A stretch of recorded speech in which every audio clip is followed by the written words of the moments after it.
Did LGBT and by extension liberalism create the low birth rate that is crippling many Western nations today? I've been asked this question a lot, and I do think it makes a lot of sense from a traditional moralist Herodotus or Edward Gibbon point of view, so something out of this book. So the idea is that degeneracy brought on from decadence has undermined the traditional moral fibre of society. As traditional family values have declined, so has the motivation for hard work. For what has motivated people to work hard, work 7 days a week, toiling on the farm, is their sense of duty to support their children, their community, and by extension, the future of society. And now, thanks to individualistic liberalism, where the ultimate virtue is your own well-being and self-care, people have given in to the pleasures of debauchery, drinking, sexual immorality, and as a result, we have a declining population. I can certainly see why this narrative is so compelling, and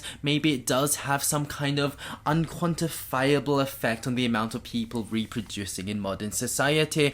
However, I would personally counter it with a modern economic historical lens as the main driver for population collapse. You see, in pre-industrialized economies where 90% of the population lived in agrarian societies, children were an economic asset. This was true in 1917 Russia with a strip farming system, as it was in feudal Japan. And that's because children as young as 10 could be put to work on the family farm, where they would immediately start producing an economic surplus, producing more food than they were using. And in addition, with hideous infant mortality rates and low life expectancies, people were incentivized to have as many children as possible as soon as possible. However, as societies start to urbanize because of industrialization, suddenly children begin to become very expensive, for they don't become economically useful for a very long time, if at all. As a worker in a large factory, a 10-year-old at home is just another mouth to feed, and unless you have a small family-owned business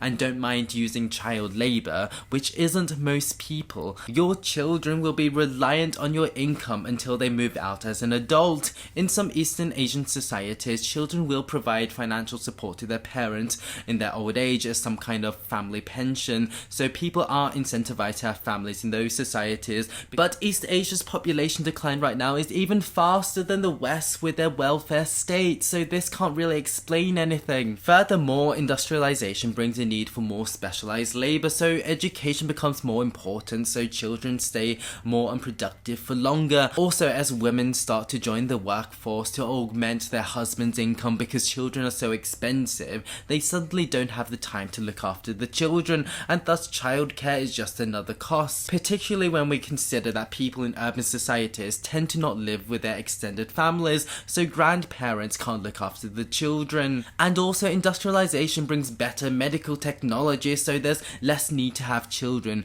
as more survive into adulthood. And furthermore, we also add the fact that having children distracts people from their careers, and I hope you can see that adding all of this together, this is a huge and stark contrast to the agrarian societies where having children was an economic win for you. All of these factors are pretty much universal in all urbanized societies, from LGBT-friendly LA to socially conservative Tokyo to communist Leningrad to even ancient Rome. All of these cities across the world, across time, across ideologies, all of them couldn't sustain their populations, which points towards the idea that it is urbanization and not liberalism or sexual depravity that is the main contributing factor to the current population collapses that we are seeing across the world right now. Let me know your thoughts below, and thanks for listening.